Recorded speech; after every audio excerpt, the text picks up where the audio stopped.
Okay, this is 100% true, even though most people I tell this don't believe me. I swear every word is real.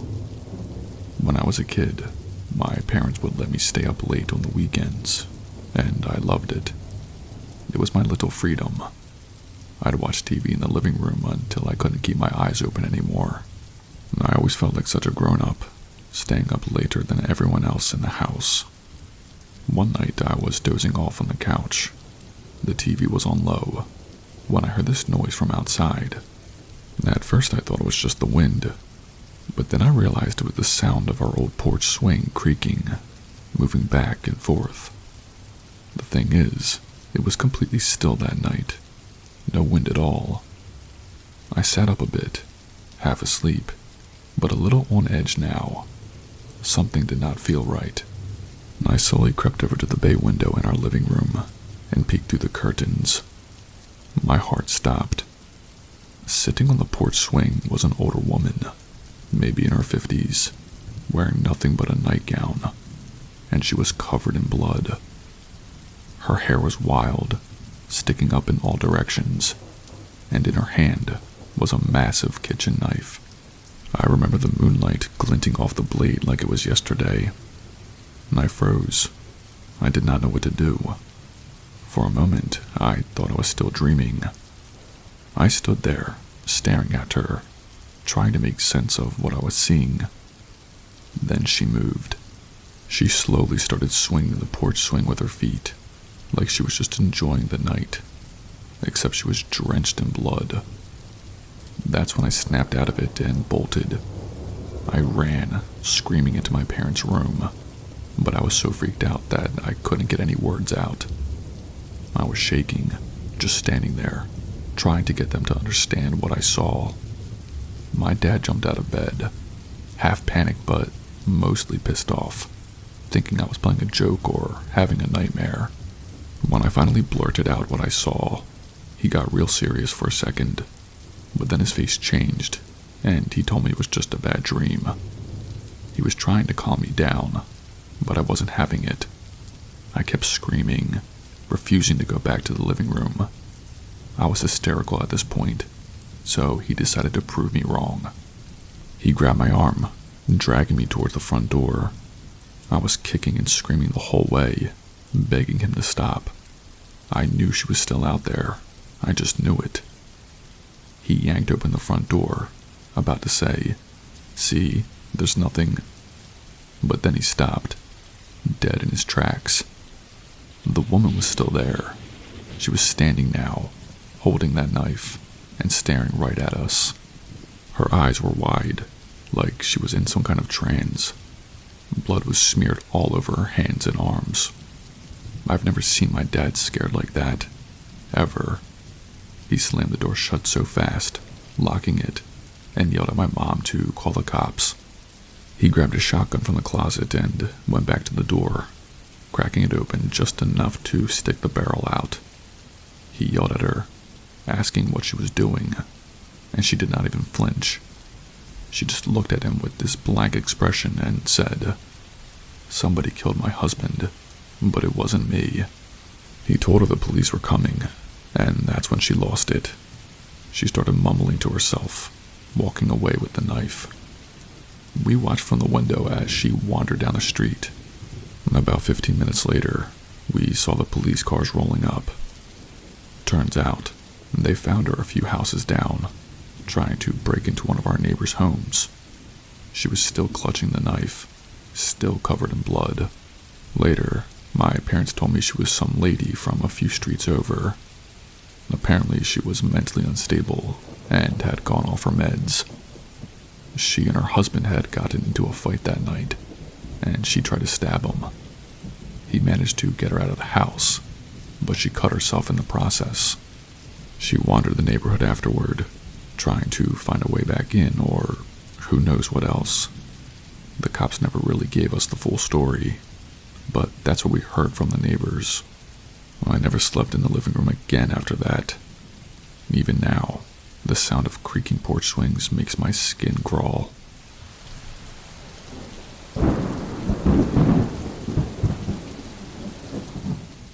It was the middle of of October, and the air had that sharp, cold bite you only get in the late fall. My university campus had a lake that cut straight through it, with a long stone bridge connecting the two sides. In the middle of the bridge, there was a small island with a gazebo. And I had walked that route countless times, crossing from one side of campus to the dorms on the other. It was peaceful, even late at night. One night I was heading back to my dorm after a late study session in the library. It was around 11 p.m., cold enough that I could see my breath, and the campus was dead quiet. The only sound was the wind pushing through the trees and the occasional ripple on the lake. As I approached the bridge, I noticed someone ahead of me on the far side. He was a kid, maybe a bit younger than me, wearing a gray hoodie. The hood was pulled up, so I couldn't see his face, but I did not think much of it. People walk that bridge all the time, even late at night. He was walking towards me, coming from the direction I needed to go. I kept my pace, and he kept his. We were going to pass each other any second, right by the tree line where the bridge started. The tree was big, its branches reaching out over the sidewalk like something out of a haunted movie, but I'd never been the type to get spooked by stuff like that. As I passed the tree, it blocked my view of the bridge just for a second. When I came out the other side, I instinctively glanced back at the bridge. The kid in the hoodie was gone. I stopped walking. There was no way. He had been maybe 10 feet from me tops before the tree blocked my view. If he had turned around, I would have seen him on the bridge. If he had stepped off the bridge, I would have passed him as he walked by. There was nowhere for him to go, just the lake on either side and the long stretch of bridge in front of me. I stood there for a second, staring at the empty bridge, my brain trying to make sense of it. I walked the rest of the way to my dorm, trying to shake the feeling. I kept telling myself I must have missed him somehow. Maybe he darted off the gazebo in that split second I couldn't see him. But deep down, I knew it didn't make sense.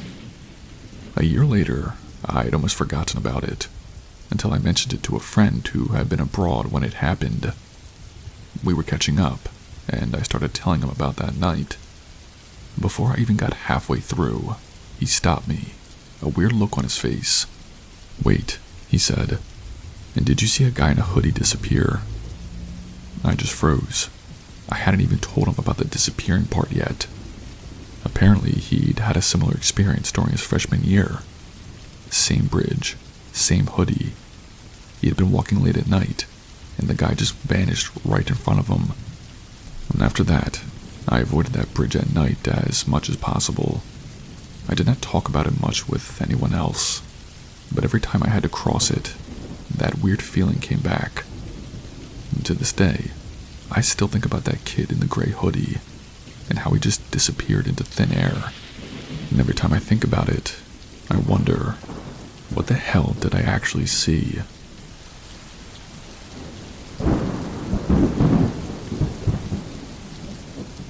This happened late October when I was a kid, and I've been thinking about it ever since. I'm the kind of person who loves his sleep, like, really loves it. I've always been a heavy sleeper, to the point where my alarm rarely does its job. My dad was usually the one who had to wake me up in the mornings. He had a routine for it too. First, he gently put his hand on my shoulder. I'd mumble something about wanting 5 more minutes, and then, without fail, he'd yank the covers off of me and force me up. One day I had to wake up super early. I was supposed to meet some friends to play pickup basketball before school started, and knowing how bad I am at waking up, I set my alarm the night before. The thing is, my dad works pretty far away, and sometimes sleeps at work for a few nights. That night, he wasn't home, so I knew I had to rely on myself to get up. I fell asleep, pretty confident I managed to wake up on time for once. And sometime during the night, I woke up to the feeling of a hand on my shoulder. Still half asleep, I did what I always do, mumbled, 5 more minutes, Dad." Then, I felt the covers get yanked right off of me, just like usual. Except it wasn't usual, because the next thing I knew, I shot up in bed, wide awake. And it was a reflex. Years of my dad doing this drilled into me. But this time, when I opened my eyes, it was pitch black in my room. The only light came from the red glow of my clock, and it said 2:30 a.m. I froze. I was sure I felt someone pull the covers off of me, but the room was empty. My door was closed, no shadows moved, and there wasn't a sound except my own breathing. I scanned the room, expecting to see my dad standing there, but there was nobody. I even whispered, "Dad?" Nothing. At this point, I was fully awake and seriously freaked out. I sat there for a minute, trying to rationalize it. Maybe I dreamed it. Maybe I kicked the covers off myself. I don't know. But I was awake when it happened. I could still feel the weight of the hand on my shoulder. After a while, I tried to calm down and convince myself to go back to sleep.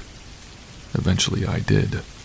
The next morning, I asked my mom if my dad had come home in the middle of the night for some reason. She looked at me like I was crazy and said no. He stayed at work like he usually did. I didn't tell her what happened because I wasn't sure if she'd believe me or if I even believed myself, but I knew what I felt. I've never had anything like that happen again, but to this day, I still wonder what was in my room that night.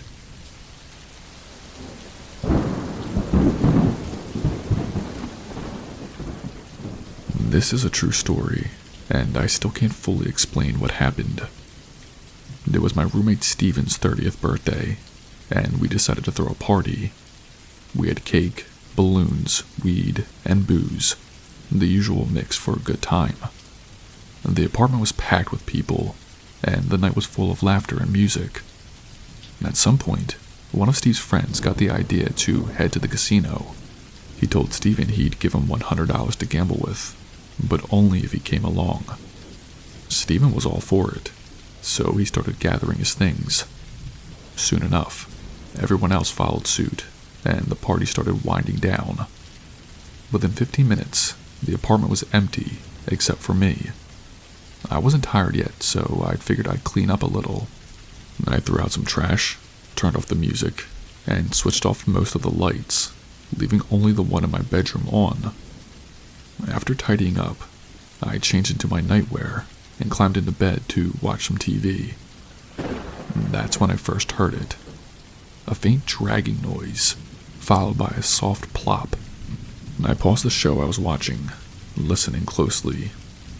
The sound was distant but unmistakable, like something being pulled slowly across the floor, then dropped. It happened again. Drag, plop. I thought maybe it was the fish tank acting up, or something weird going on with the pipes, but I brushed it off and kept watching TV. The noise did not stop. Drag, plop. Every 15 seconds or so, the same pattern. After about 20 minutes, I started feeling uneasy. I turned off the TV and scanned the room, but nothing seemed out of place. I stood up, peeked into the hallway, but still, nothing. I couldn't shake this growing sense that something was off. Then, out of nowhere, I noticed movement at my bedroom door. One of the balloons we had used for the party, a big silver 0, was sitting at the threshold. I swear, I hadn't seen it there before. My heart started racing. I stared at it, trying to figure out how it got there, when suddenly, it moved. The balloon dragged itself about half a foot into my room, the plastic weight scraping softly against the floor. And then it lifted up, floating just a few inches off the ground, before moving forward about a foot. Then, the weight dropped with a faint plop. It just sat there for a moment, completely still. Then it repeated the motion, dragging, floating, dropping. I was frozen. This was beyond anything I could rationalize. I tried to reason with myself. Maybe there's a draft. Maybe the air conditioning kicked in. But my bedroom window was closed, and there was no breeze, no AC blowing hard enough to do this. The balloon kept moving toward me, creeping closer with every cycle. Drag, float, plop. I sat up straighter in bed, my eyes locked on this thing. It was slow, deliberate, almost like it was being controlled. And it kept inching toward me until it was right at the edge of my bed. And then it leaned forward, like it was staring straight into my face. And I lost it. I jumped up, backing away toward the other side of the room, my heart pounding in my chest. And I didn't know what else to do except leave the room. I spent the rest of the night in the living room, wide awake, trying to convince myself that what I saw had some logical explanation. But to this day, I still can't explain it.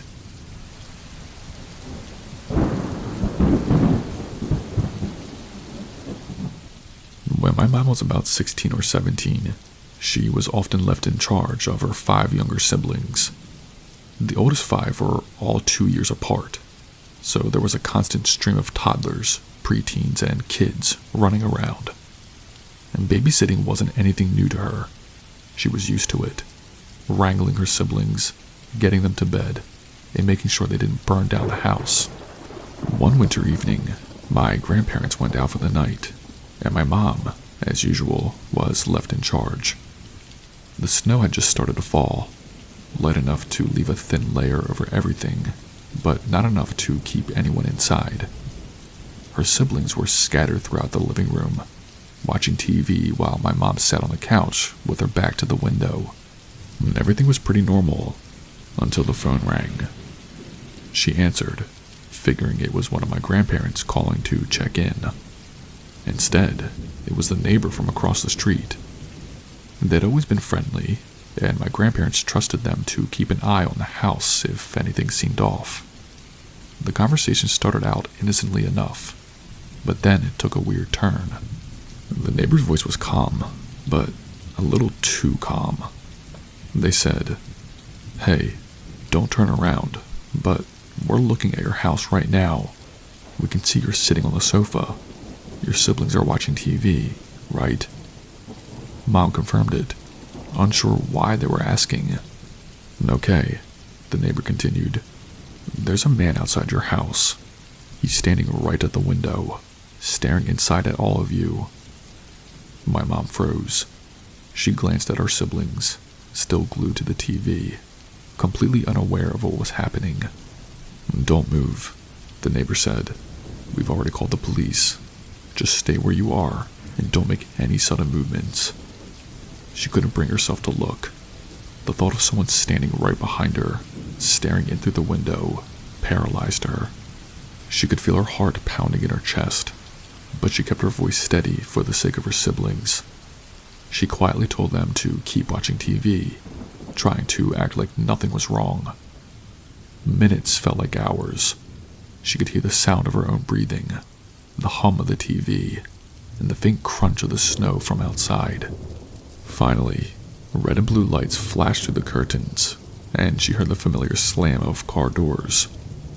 The police arrived quickly, and by then, the man was gone. My mom got up from the couch, trembling, and rushed to the door to let the officers in. They swept the yard and found no sign of anyone, at least, not at first. What they did find were footprints, fresh, unmistakable footprints in the snow, circling the house. They stopped at each window, as if the man had been methodically checking every room.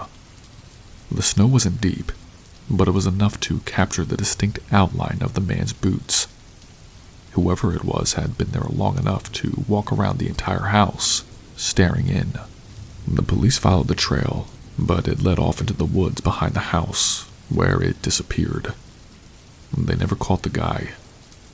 My grandparents came home soon after, and my mom, shaken but trying to stay strong, told them what happened. The footprints haunted her for weeks. She couldn't shake the image of that man standing in the snow, watching them, completely unnoticed until the neighbor made the call. He never came back, but the memory of those footprints, frozen in time, never really left.